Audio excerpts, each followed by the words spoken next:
Enfin, Pasteur Marcelo à répondre belle famille. Beaucoup de veuves, vous avez été dépouillées par vos belles familles. Écoutez-moi, chers frères, chères sœurs. Il y a le droit. Et quand la Bible dit ce que vous lierez sur la terre sera lié au ciel. Quand le droit dit que quand un homme meurt, la belle famille n'aura que le 1/8. Donne que 1/8. Tout le reste, c'est pour tes enfants et pour toi. Si tu laisses partir, c'est toi le pécheur et la pécheresse qui laisse des voleurs te voler en voyant. Je demande à toutes les veuves de se rebeller contre les oncles et les belles familles. Je demande à tous les orphelins de se rebeller contre leurs oncles et leurs tantes qui prennent tout. Mes sœurs, même si tu es belle, hein, sois intelligente. Ne soyez pas belle, tilo seulement mascara. Soyez intelligente là. Alléluia. Soyez intelligente. Tu es seulement jolie. Et puis on te prend du... La mouka maman. Arrête de te justifier. Même si tu te justifies, ils ne croiront pas en toi. Parce qu'ils ont décidé de te combattre. Il y a des gens qui veulent convaincre les gens qui ont décidé de ne pas être convaincus. Concentre-toi sur les gens qui t'aiment. Concentre-toi sur la muraille. Concentre-toi sur ton équipe.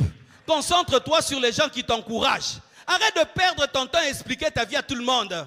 Tu n'es pas un livre que tout le monde peut comprendre et lire. Tu es un mystère. Quelqu'un meurt et puis on vient. Hey, pourquoi vous avez peur facilement comme ça, hein? Quelqu'un vient, donne-nous la clé de la chambre. Et tu donnes la clé de ta chambre. Où sont les documents? Et tu montres. Si tu ne montres pas, ils vont te faire quoi? Si tu ne donnes pas la clé, ils vont te faire quoi? Tu as peur de la sorcellerie? Parce qu'à part ça, qu'est-ce qui t'effraie? Ils vont te taper?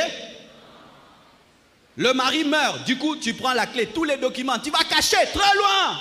Et tu refuses de pleurer par terre. Tu pleures assise, tu pleures debout. Tu téléphones les avocats déjà. Awa, Ezo, Inda, Bazoluka. Oui. Ade tabo mati, atabo kiti.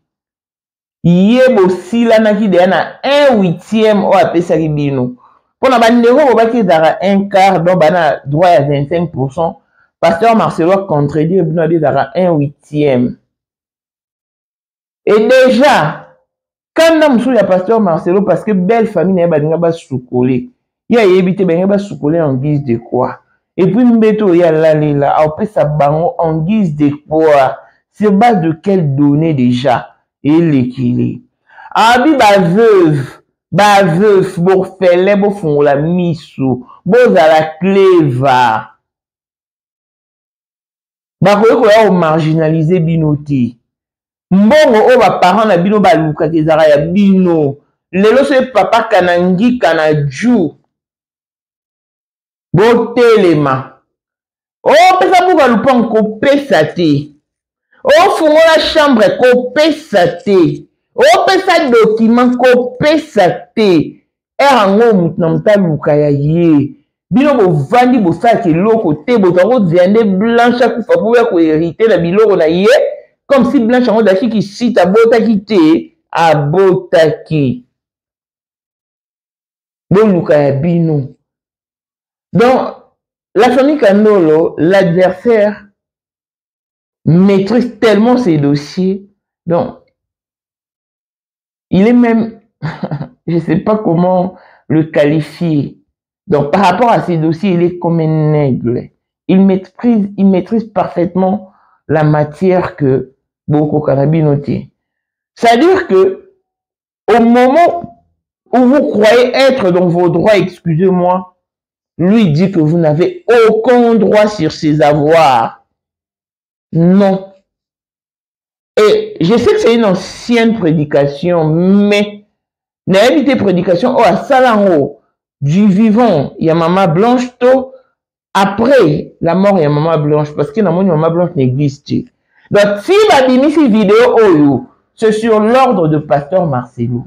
Pour nous répondre à belle famille, n'a dit bon matabo kita. Bossa la bémission, boko jouer le côté, à sale la rabinoté, à kate la rabino pongité, il travaille pour ses enfants. Et pas lobby, hein, Pourquoi bino ba famille bozalaka so mutakufi atiki moi lupangu na ye bolibo ba dowelela mbongo to kabola tant bokolia ngo au bout d'un moment bino so bozongi sous na pauvreté au lieu botika bana o papa wango tikeli bango héritage ba mona ndenge fructifier mbongo wana tin.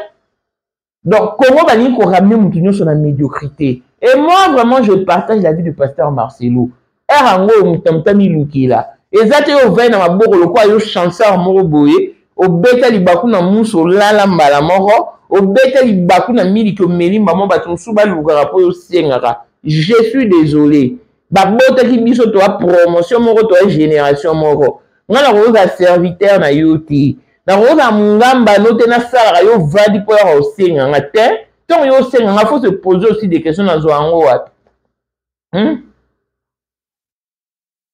Oui, on a le devoir de subvenir aux besoins des orphelins.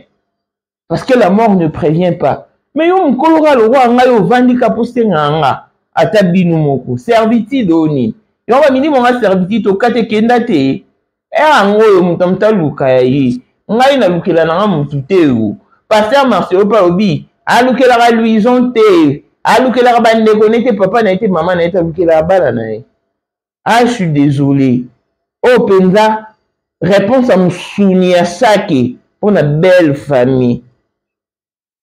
Plein de spécial à blessing mon de fille à papa. Veut dire nier sur le papa aïe, tout ce qui est à papa est à elle. Paul Monde autrement du Porsche Cayenne New Model, chanteur Android. Élisée Madiam de mon cœur. Moutaleku à 21, Miros Bintou na London, grande sœur propre à monter ma Willy Chimbalang. Abraham Toko Yamado Toko Nabelana Alost Jean-Pierre Kibesi de Panama Yamaman Marie-Jeanne Kibesi Ndongala na Paris Papa na Clésès Kibesi Angèle Mbouika son grande soeur propre femme à la Bentley Sandra Kazali Maman Denise Moté Mary Jeng Elon Musk Papa le millionnaire Snoop Dogg na les millionnaires Ricky Ross Claudine Assemina na London Blaisette Mbien à Switzerland Miflor Fouma na Italie La Dauphine 50 La Congolaise Uniche bande de femmes intelligentes, il y a Commanda et So, Béni Antonio, la main d'or 3 fois canon, Mireille Tamouena Milan, Christelle Tchali Katokolo et Alain Mondana Grenoble. Voici Elon Musk, Eric Dieng, l'homme à 35 Ferrari, Bossangana Boye Beledi, Torondi Marabino, Nkolo Borotika Kalvi à Tika Maka. Nkolo tika vie à son porteur, vie à Diabo. Il est là. Nous morona à 5 ans instabilité. 5 ans qu'il y a maintenant, ça va te. Mais Elon Musk, 30 ans de pouvoir, 30 ans de stabilité, 30 ans d'élévation, 30 ans de maintenance.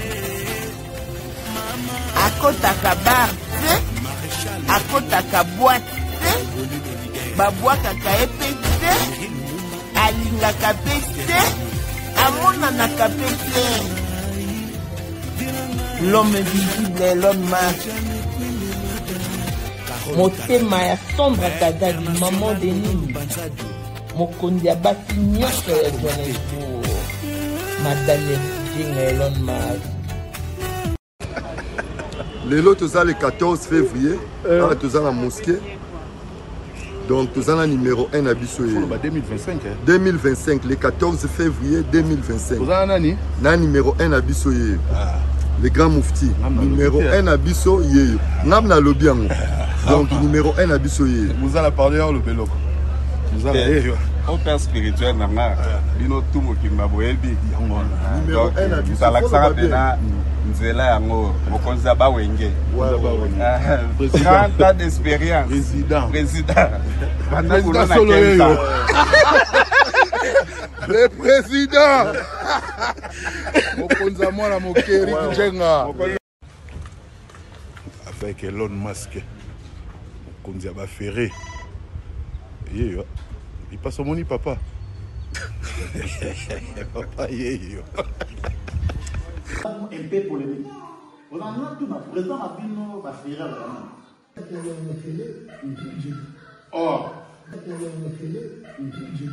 or Vous êtes tous les hommes d'affaires. Et tous les hommes d'affaires, on a une Afrique ici. Dans le monde entier, donc on a ensemble une mission. Respect à l'initiateur du cours de grand, l'homme de maintenance et de stabilité. Moutaleki Agate. Pour la 2025, Yokangai Malamu. Bijou la congolaise. Aeli binoba formule sika. Mama ko benda lisusu mokila te. Basi lokola yo bakumbi zemi. Basimbi bana pe batatoli. Pour témoigner dans ma produit à Maman Bijou. On a annoncé fin de l'année 2023. Et je suis tombée enceinte. En tout cas, j'ai respecté comme elle me l'avait dit. Bonjour ma Bijou, Léa Remixé, maman. Zamba Congolais, bébé. Et c'est ma tante qui est en RDC qui avait acheté des thés pour moi. Des produits de Madame Bijou. Je vous dis, ça n'a même pas fait un mois. Je n'ai même pas fini le carton des thés, des produits qu'on avait achetés. Tellement que j'en avais marre, je désespérais. Regardez les résultats vous-même. Bon, on a menu na biso. Toza na bakisi ya kobota, ya ko traité po. Ato koma ki po solokola mongusu, yaka. Ma Bijou nzamba pambulo ya ne opesa te.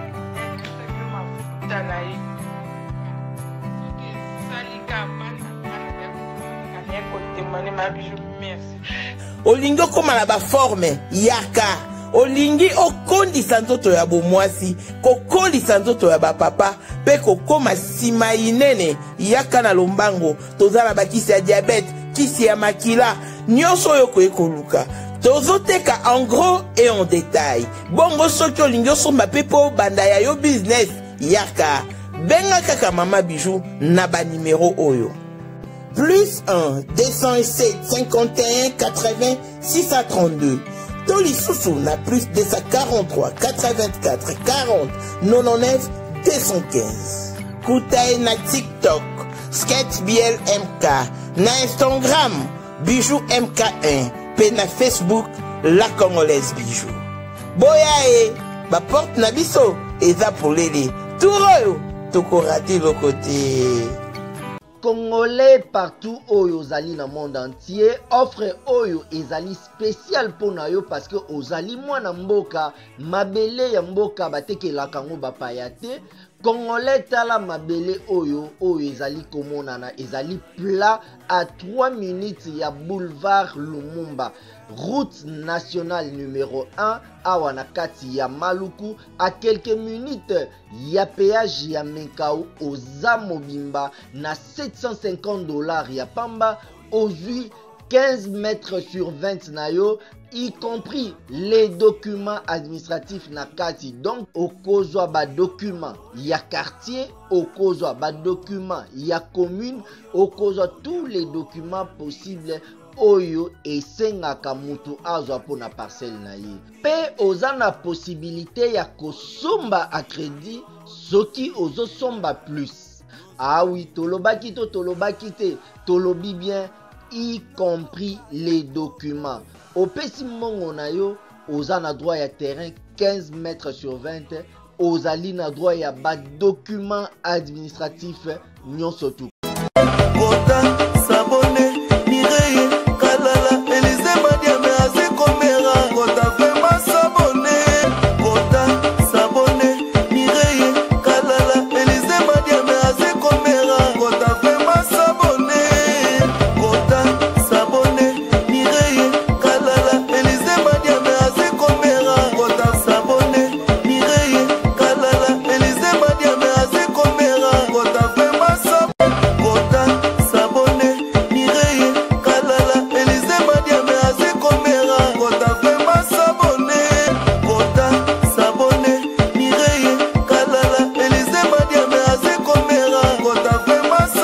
Bonjour et bienvenue dans ce nouveau numéro de Maman International TV Show, votre chaîne d'actualité, de l'information et de l'émotion.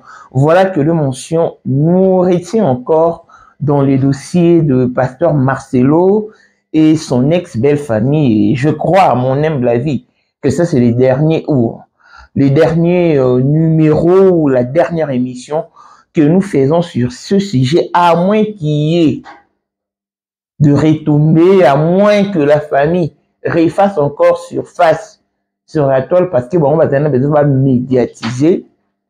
Makamu Omukile ba comportement, il y a Pasteur Marcelo vis-à-vis Nabango.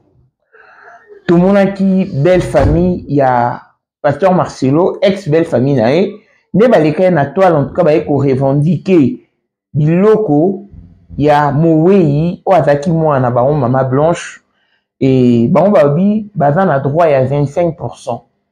Mais curieusement Pasteur Marcelo alobi na bango ba na droit à 1/8. Même pas, c'est pas un quart. C'est pas un quart de bango ba qui 25%, c'est bon 1/8. Donc on appelle ça bon pour lui c'est suffisant. Et Matéa Oyo, c'est une ancienne prédication. N'a évité ce pasteur Marcelo a té Matéa Oyo du vivant et Maman Blanche. To a té qui en kaka et Maman Blanche a confié parce que sur Maman Blanche a qui tourné quand même tout le monde dans la église. Mais on dirait à té en déjà ton Maman Blanche a confié. Avec au révolté, to ko pousser ba veuve na ba veuf. Na borfelin na révolte ko bisa bango ke biloko oto kakezala po na bana na luka biloko nga Marcelo po na mwasi na nga na bana na nga na luka jamais po na Louison atanga ba komba ba frère na yemi bali po na oloba ke soki ye mutakufaki famille na ye balingaki baza pe na droit ya yo otungisa Mama Blanche te biloko ezali ya bana au fait ezaki ya bango. Le quoi Maman Blanche a couffé est très lié Nabana et ils ont fait tout ce que bon lui semble. Il a été assez large en tout cas à l'obi oyakoi koloba. Vous dites que vous êtes naïf, vous dites que vous êtes naïf. Ne soyez pas seulement belle pour le maquillage, le rouge en lèvres, soyez aussi belle dans vos décisions, belle dans l'esprit. C'est-à-dire que mon bel a koufi, belle famille ba marginalisé, genre qui peut s'abso beaucoup le pont, le ba niet ezate, n'a pas sabino pourquoi. Et puis passer à Marcelo lobby, jamais au koyi ko koufi à mon bel ba soukolo poigne.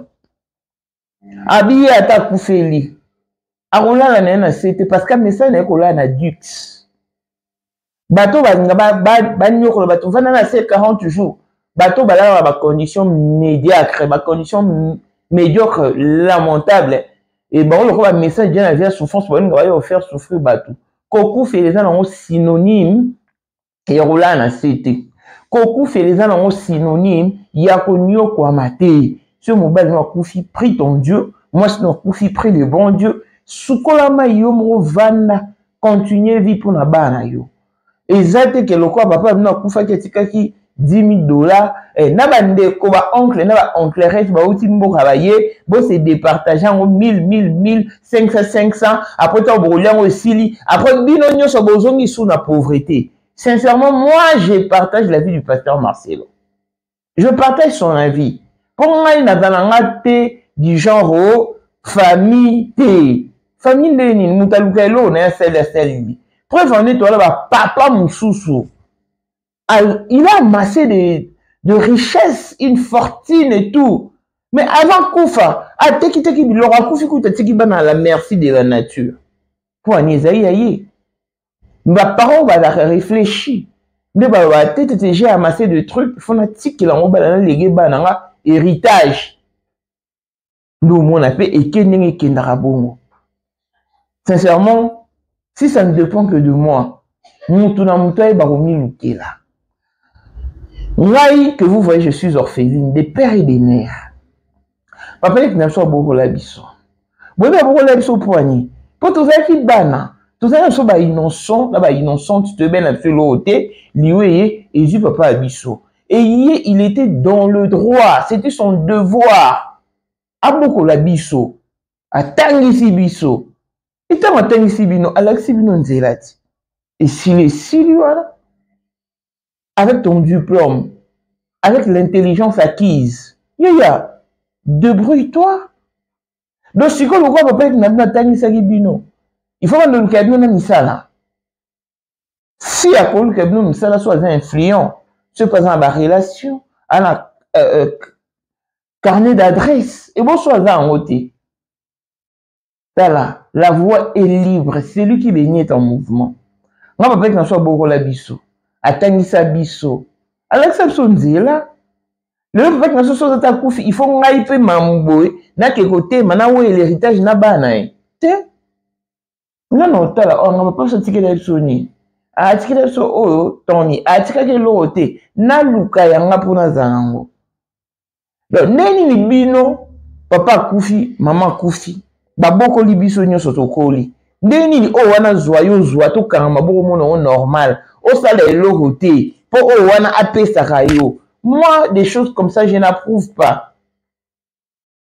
Ce qu'on a Koufi à Tikibana, ça se comprend que la mort est inévitable.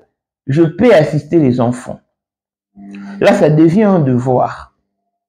Mais yo maman aux envie, nous on se démerder pour na bana yo.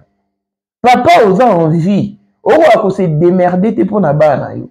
Nous on soit dans la poto, assez pour mon nez. A l'ukimambo en somme lupang na ya tongi.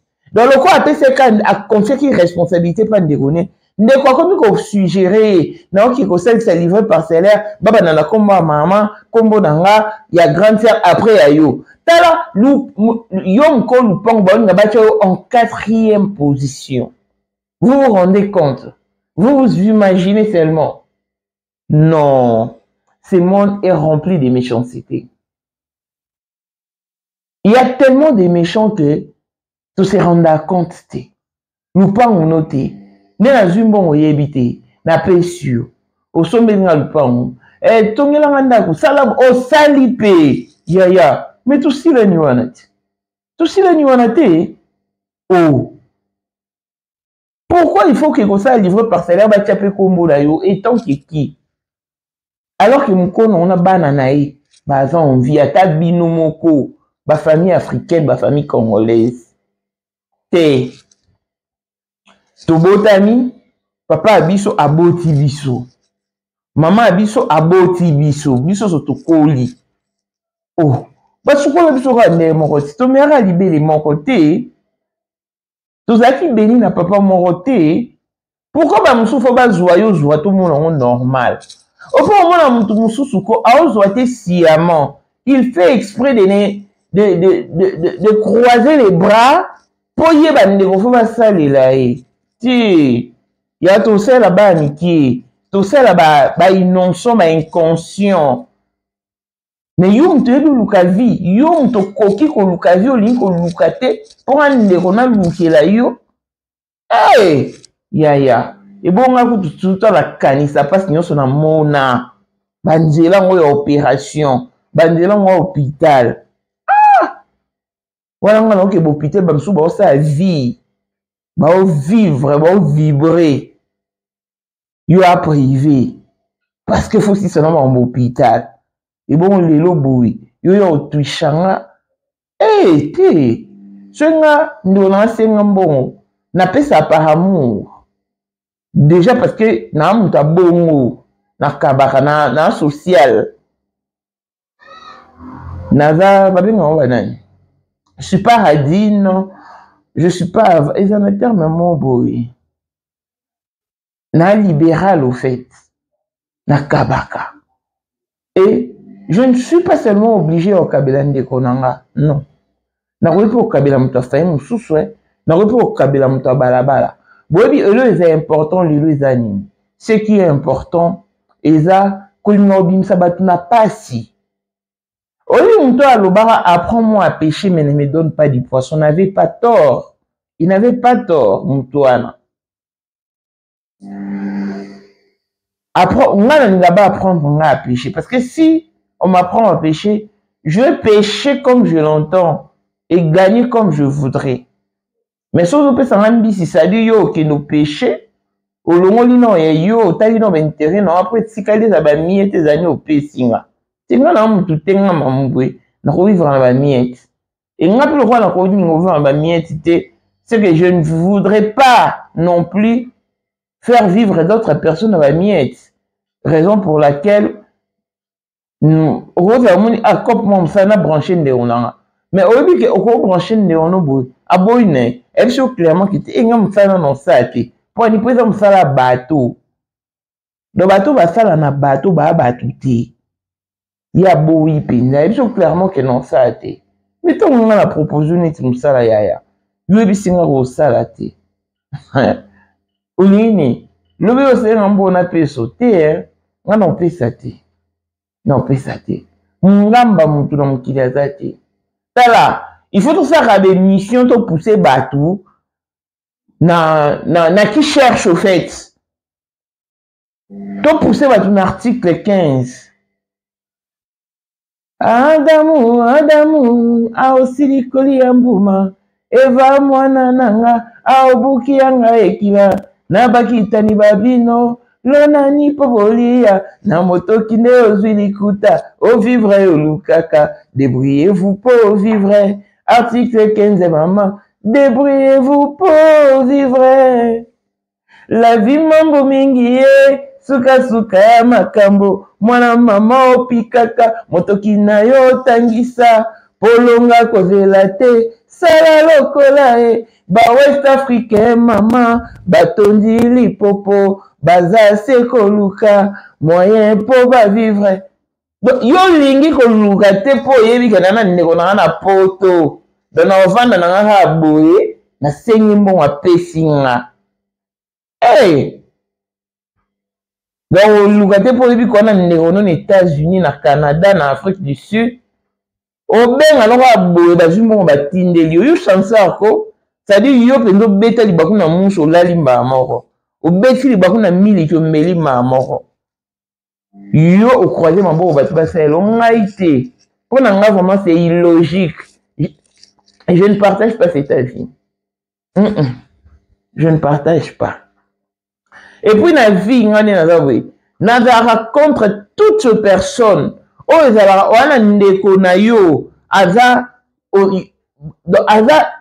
n'importe quel lieu mais yo oza soki ata na ngola oza ata soki na wapi ndeko no se sacrifier aosomba biloko atindela yo otekela ye yo sikoyo ozwaka mbongo wana okanga koliaka baotindela odisaka o3 etirete eza ya kobeba obike bino boyebi kosunga bato te bafamille congolaise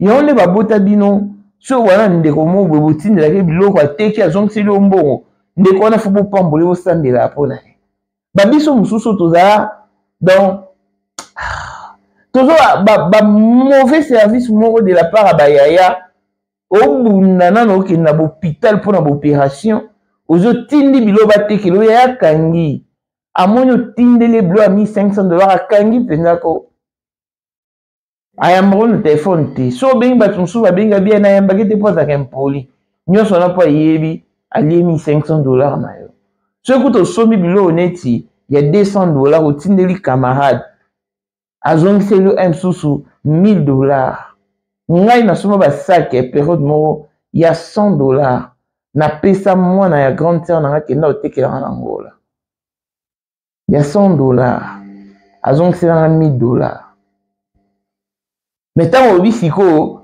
nasomba bilo ya $1500 natinda croyant que barendre yo un bon service mais bazwi barendre un très mauvais service donc tout ça sur l'anime mon pasteur Marcelo alobi au monde que il a pleinement raison dans la famille congolaise balingi kosala eloko te mutu moko ozosala eloko so ozwi baye basengi ntango bakosenga opesi oyo lobi opesi oyo lobi opesi oyo lobi kuna otikali maboko pamba bino nyonso bozongi ya zero obandeli susu koluka te vie eza likambo ya recommencement éternel te ngai mpe boye moto aosalisanga cercle vicieux te c'est-à-dire que naoluka mpo na nga d'abord pour mon bonheur nazala bien bana nga na boti nazala en mesure ya kotikela bango eloko moko boye ata lobi mpo la mort ne prévient pas il arrive de fois que les enfants meurent et que le parent reste mais en majeure partie tu dis que les parents partent avant les enfants mais pourquoi parents tikela ata mwana na yo eloko moko bana na yo eloko moko Yon ba famille on les arani yon servitude. Eh t'es là vraiment t'es raté. Parce que moi je passais des moments sombres ici en Afrique du Sud. N'avait pas autour ça batouté. Ceux en bateau on a bando tungisa. Abaka mi balé. Baka mi balé. Bateau penza on a bando tungisa. Baka mi balé. Si on a mis balé na yo muso vandi otali ozati. Mais pourquoi on voit au tchanga moulungi? Pourquoi ni? Si bon ti. Nous sommes tani luki la air en goyo. Tous nos ba jeunes, tous nos makasi na nzoto. To luka. Pour moi ine na boye, si on a sali programme na ngana so milamba na ngamo bo na lata pour mon plaisir. Yusko benginga, on a lié. Ah, il y a un ami privé pour na pesa yo. T'es ma servitude en tout cas. To liant resouté. Tant que ba jeune to luka. La voie est libre et c'est lui qui bénit en mouvement. C'est-à-dire que so beleli nzambe, nzambe sungangai. Yo pambola habatu nzambe pambola ngai. Yo no ki sarambula ni langa ya mtu malamu no ne langa mtu mabe.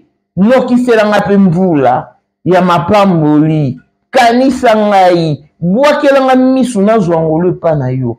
Point. Nzambe ane la particularité mo boye te o na yoka batu boye race boye te ayoka mutu nyonso. Mais alande bien. Na makambo to mo na niveau ba famille bato bele bazwa mayele notamment nga moko. Ponga esama de fona lela pena ba mboko yo. O leli pena do yo mo vindo taliko ota na se. Andambe nga mande na boye. Nzambe. Non, lele pas nani, non, ke pas nani. Ah! Dans le quoi m'tazza te fona mi pesa kana nzambe. Sko mi pesi na nzambe yaya. Nga ikutu kande na zaki nzamba bo ingate. Boyo kam toza bien nzamba bo yayo. Mi pesi pas nzambe. Mi pesi pas nzambe. Au moins mtu msu na vie, a j'ai opportunité ya obonga. Mo saisir en ote. Ah, au saisir en ôté, au foulé grâce na makolo. Tala, au moins na poto, mange ko ya non nzitete. Ba musicien de la perception une mauvaise conception de l'Europe. Ba no kentara, so gaga avec Azali. Et kozalaka kaka. Poyende. Number 1. Mwana liboso nzambe na matière akosalisa. Awa, esengi, ozwa penza papier, ovanda na kiti, pe oyoka malamu. Sais-tu qu'il y a une solution à tout problème? Kosukola kati ya mwasi, kolongola myome na fibrome, kokumba zeni pe kobota, yangonde spécialité na biso. Bongo kosukola kati ya papa, ko elimine matako ekufa, ko kolisa nzoto ya papa pe kopesa ebo pikiliki wa bokundu bwa nzoto, wana pe ya biso. Pona loposo na yo, ko vandisa bonzenga na yo, tozana sekele, bongo pona autisme, diabète, hypertension to hypotension, tozana sekele, bakisi na biso o esalami na Allemagne pe Londres, bakisho esalami na mboka mondele, sont mis à votre disposition. Yonde, zo téléphone, pe benga biso.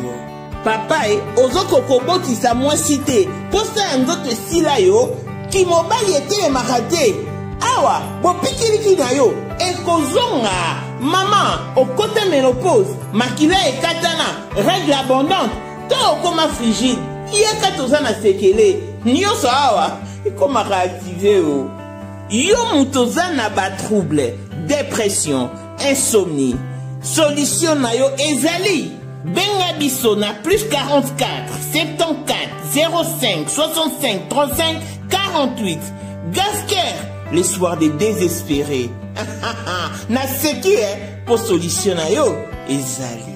Ba mise ba keputu ba seli moi 6 mois ba zongi ba kabeli bango yo katana na poto ne ya balukaka na poto batu bakufaka na poto bato babelaka na poto basons abri baza sadi mutu mpe nalala libanda mutu mpe alamuki na ntongo boye na poto eloko olia eza te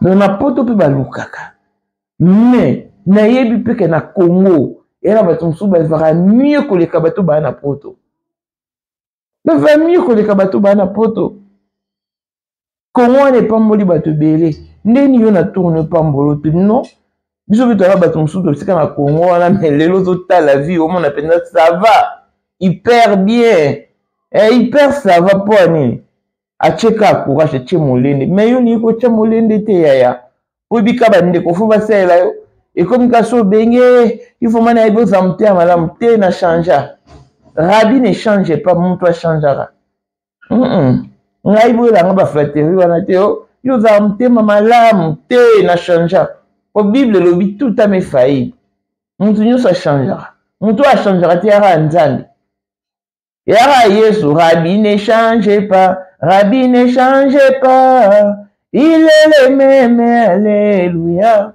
nga mutu na changeaka donc Luka oyebi soki c'est le travail qui procure l'indépendance nga nayebisa bino mutu nyonso tu te il faut asalaka na bureau non mutu mosusu okoteka okosala commerce okosala activité mowe ya bafi combien bamama combien na Congo alamukaka 5 heures 4 heures asukoli abimi na po abandi oteka mikate bapotopoto ya ngai aoteka mpe kozwa mpe mbongo azosomba mpe bijou azorealize mpe baprojet na ye bafille combien bakendaka ba Congo kosomba makala te me kosalisa makala c'est-à-dire okepe ya ba Congo kofanda ata 2 mois osalisi bamakala na osisi otie na camion ye okomi neti na wenza mola wana na parking oteki sikoyo basaki te mais yo osenga mpe bien ata bapesi yo $200 $300 te okende ozando yo fo somba no elamba obeti tour na bloc yo wana oke aldar olie na yo esili mpo moneli mpasi te tala mbongo oyo ebongisaka ya mbongo moto alukaka eza te ke ovandika bakabeli ote yaya ebayaka nga kala nga mpe nazala na conception donc azalaka soki moto ake poto abongi mais avec le temps je puis comprendre que non koke poto ya synonyme ya obonga te moto oyo patikali na Congo akobonga oleka moto aza na poto donc so obongi te edépendre na yo goyigoyi na yo paresse na yo bino bobi lelo kaka neti lelo combien de personnes afo décide oyo balie te combien de personnes afo décide balie te mpe ya nzala siko ero peut-être yango nasalami na bémission awa ti na yamba mwa moboye Rachel onya papa moboye ya sud africain alie lipa na kodringa etikali apesa bana mais entre temps akenda kotelema na moseka asala libende sala car watch ezalaki watch te mais watch aza kokengela mituka baobima baokabila bacoince émission eza mais au moins aza kobima pour une bonne cause ata mbongo azali ezali mokie aobima enzambe ntango asalaki tokutana naye tosali émission entre bandeko bopambolaki parce que azalaki déjà na envie wana ya okeluka mais yo ata envie ya koluka odevelopaka yango te yaya te l'amour fraternel ediminiaka nango moto akoso te so obali oboti ata kuta obali to oboti yo omonaka bolingo wana ndambo ekepa bana yo soki omoni priorité komi bano parce que bana nga fo balia bana nga fo batanga nga na osacrifie jamais te yaya erango oyo toluka avec koma trop tard lobi ntango omona moninga avandi na ye abandi koenjoy mbongo na ye ale yo komi kosala motema mpasi okomi ozwa poison otieli moninga mpo kaka okokisa verset oyo bible elobaki tu auras pour ennemi les gens de ta propre maison te un bon oti sadi ape na osolola naloba na motu nyonso nga mo mpe na kati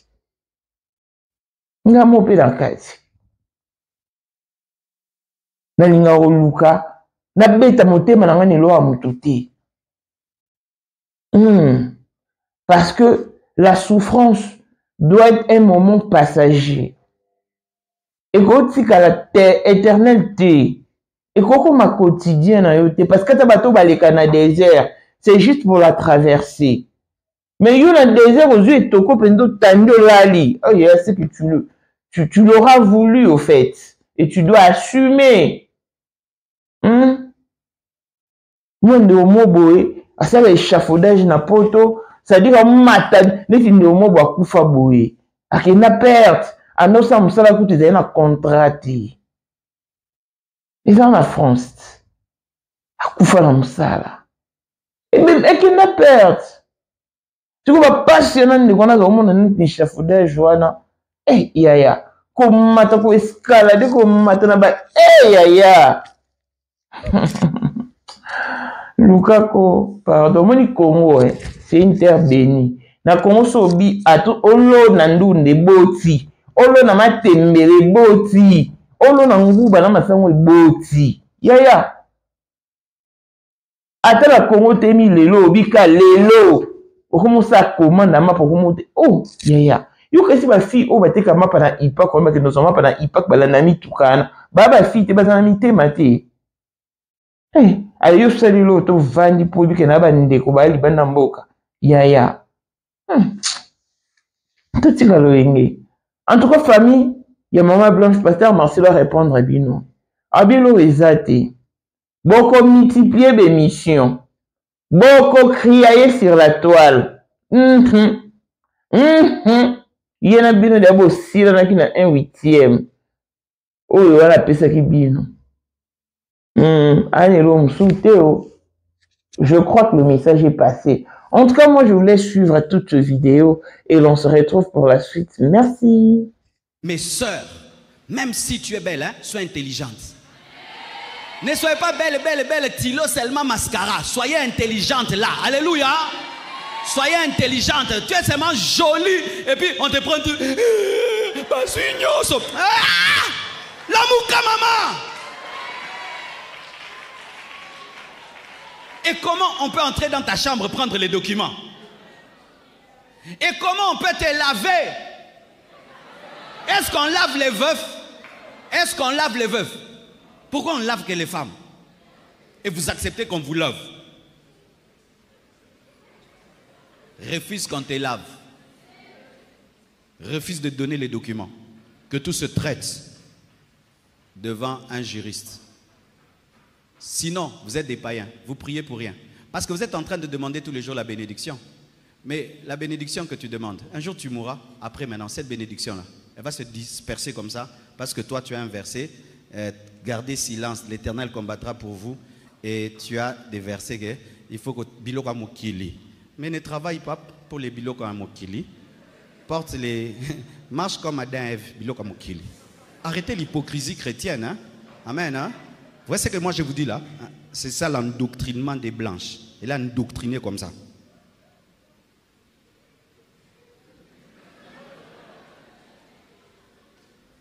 Si moi je pars où elle part où qui part?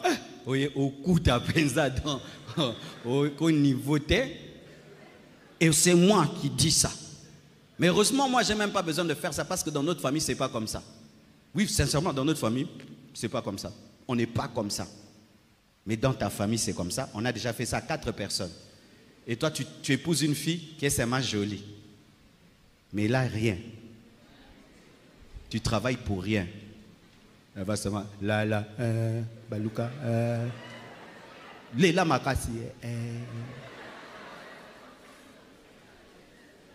Donne tout, prenez. Moi, j'ai rien pris, hein. Je leur ai laissé leurs choses. Leurs choses, ce sont des choses. Leurs choses, leurs choses. Surtout vous qui vous mariez en communauté de biens. Où tout ce qui est à l'homme est à toi. Tout ce qui est à toi est à l'homme. Et on vient, on dit, prends tout. C'est leurs choses, leurs choses, leurs choses. Communauté de biens, la plupart de nous, c'est communauté de biens. Leurs choses. Ce sont des choses à toi que tu donnes. C'est parmi les problèmes de l'Afrique. Gardez silence. Gardez silence. Oh non, ils ont fait intervenir des relations. Toi aussi, fais intervenir tes relations. Et fais entrer Dieu. Alléluia. Si même un des oncles sorciers meurt, tu vois, ça va amener la crainte de Dieu. Mais oui, non. Et vous ne croyez pas de telles choses. Votre Bible, vous la lisez seulement pour prier. Il y a la puissance dans la Bible. Dieu défend la veuve, défend les orphelins. Beaucoup d'orphelins là, vous souffrez, c'est vous-même, c'est votre faute. Même Dieu est étonné. Ça, quand on va faire le culte de famille pendant 1 mois, je vais enseigner que ça. Il faut qu'il y ait un lavage de conscience, un lavage dans la tête. Parce qu'on ne peut pas continuer comme ça. Voir des gens qui travaillent dur, le jour qu'ils meurent, des gens sortent du village et puis ils prennent tout, ils s'en vont, on se distribue les choses et on commence à zéro, et on commence à zéro. C'est pourquoi on n'a pas des milliardaires, on n'a pas des multimilliardaires, on n'a pas des familles qui deviennent riches de plus en plus comme les autres. Donne-moi l'amen. Qui le fera? Qui aura peur? On ne te fera rien. Si on te dit on va te manger, il faut répondre directement. Toi, tu vas mourir, je ne mourrai pas au nom de Jésus. Si tu ne laisses pas, tu vas voir, je ne verrai rien au nom de Jésus.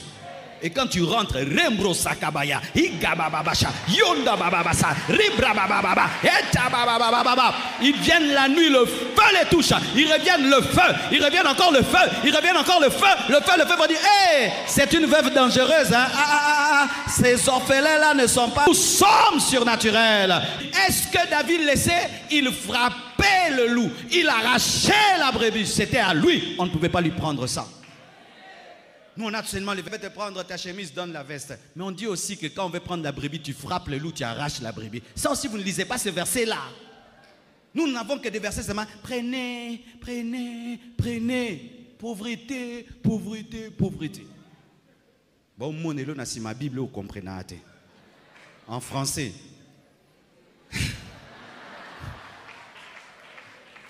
En français.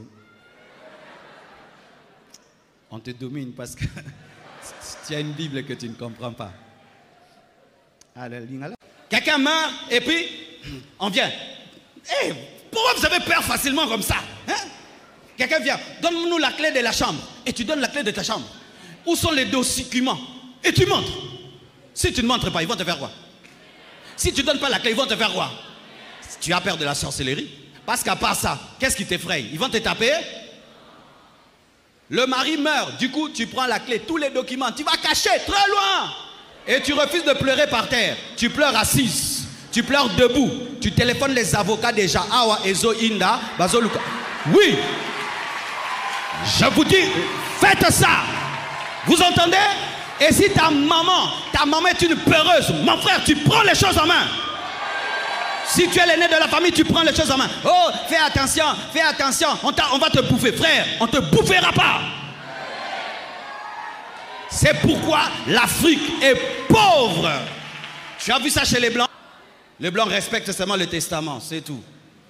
D'ailleurs, même nous en Afrique, on est gentils. Hein? On donne un huitième à la famille.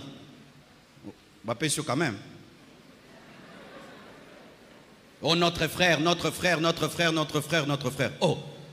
Mon frère Olivier, il se bat et il devient un grand homme. Moi, je veux venir là, je dérange sa femme. Non. Et c'est l'une des choses pour laquelle moi, j'honore mon père. Mon père a perdu ses 2 frères qui ont laissé des maisons et des voitures. Il n'a rien touché. Ça, c'est parmi les choses qui m'amènent à respecter mon père. Il vient de perdre l'un de ses frères dernièrement. Il a laissé des maisons et tout. Il n'a pas touché. Il est venu, il a aidé. Distribuer comme ça, faites ceci, gérez comme ça, achetez une maison, faites cela, faites cela, faites cela. Il les aide et puis il rentre. C'est ça l'honneur. C'est ça l'honneur. Que tu es là, ton frère meurt et puis maintenant tu as des maisons. Tu as des maisons et tu as des voitures à Liwa. Tu n'as pas honte. Pendant que toi tu conduis cette voiture, la veuve est à pied, tu dors dans une maison, la veuve dort dehors. Et certains, vous êtes ici, vous avez fait ça. Allez rendre. Rendez les biens des orphelins. Rendez les biens des veuves. Maman veuve, si on ne te rend pas ça, prends un avocat, traduis-le en justice. Tu vas gagner le procès. Tu vas gagner le procès. C'est ça. Les chrétiens africains, malgré qu'ils sont chrétiens, ils sont attachés à la coutume et au verset biblique mal interprété. C'est ce que je commence à prêcher dans tous les deuils ces derniers temps. Si tu m'invites au deuil, je prêche que ça. Sauver la famille, sauver la veuve. J'ai prêché ça au deuil, quelque part là. Oui, oui, partout. Pourquoi? Parce que... des choses. Vous venez là, vous pleurez avec eux. Mais vous savez que le véritable deuil, ce n'est pas pendant le deuil, c'est après le deuil. Hein. Tous ces gens-là qui pleurent là, certains, ils pleurent, ils pleurent, ils vérifient la maison. Ils pleurent, ils vérifient. Il faut protéger la veuve et les orphelins de deux manières. Par la parole et par le droit. C'est pourquoi je demande à certains juristes au milieu de vous, pourquoi vous ne pouvez pas avoir comme vocation traiter de tels problèmes? Tu étudies le droit pour aider les veuves de ce pays et les orphelins de ce pays. Combien des enfants qui ont bien vécu, rien que papa meurt, ils vivent dans la galère. Parce qu'ils ne connaissent pas le droit, ils ne connaissent pas la loi. C'est pourquoi même si tu n'as pas beaucoup étudié, maman, connais un peu de droit. Hein? Alléluia. Connais un peu de droit. Le jour qu'on va commencer à arrêter des oncles, les mettre en prison, tu vas voir les oncles vont changer. Pourquoi quand une femme meurt,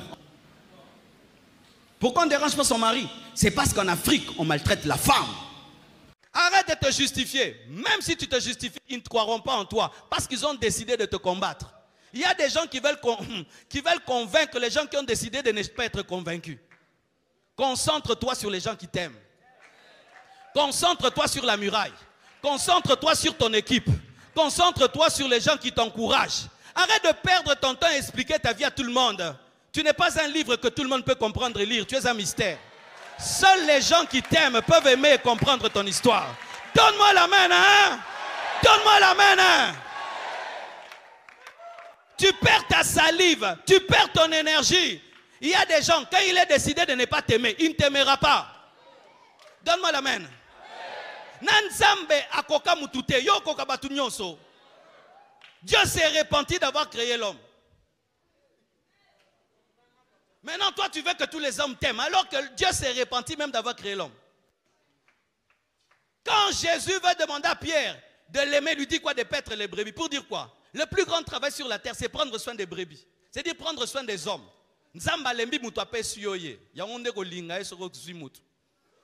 Maintenant, l'homme qui peut crucifier son Dieu et tuer son Dieu, te tue, toi tu es étonné.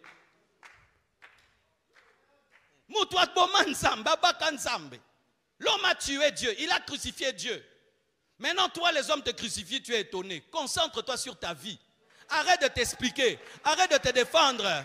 Arrête la distraction. Toi, avant, tu étudiais. Maintenant, tu n'étudies plus. Tu veux les démontrer que tu t'habilles bien. Parce que quand tu es allé à l'université, on a insulté tes catchs. Est-ce que toi, tu es allé à un concert, à un concours de SAP où tu étais allé pour devenir un licencié? Maintenant, toi, au lieu d'étudier, tu cherches des chaussures pour aller à l'université. Distraction.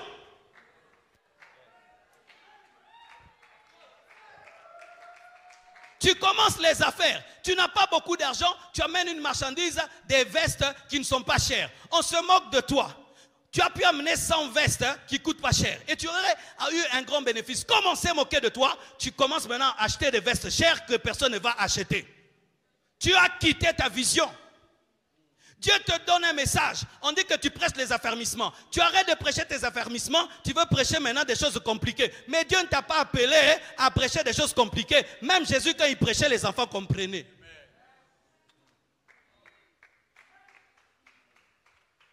Frères et sœurs, concentrez-vous sur le but de vos vies. Qu'est-ce que Dieu t'a dit en secret? Reste seulement dans ça. Ne change pas, ne bouge pas, reste dans ça. Et s'il faut répondre aux ennemis, finis vite ce que tu dois faire. Finissez vite ce que vous devez faire. Mais n'arrête pas de faire ce que tu fais parce qu'on t'insulte. N'arrête pas de faire ce que tu fais parce que les gens te découragent. Les découragements sont les signes que tu fais quelque chose d'important.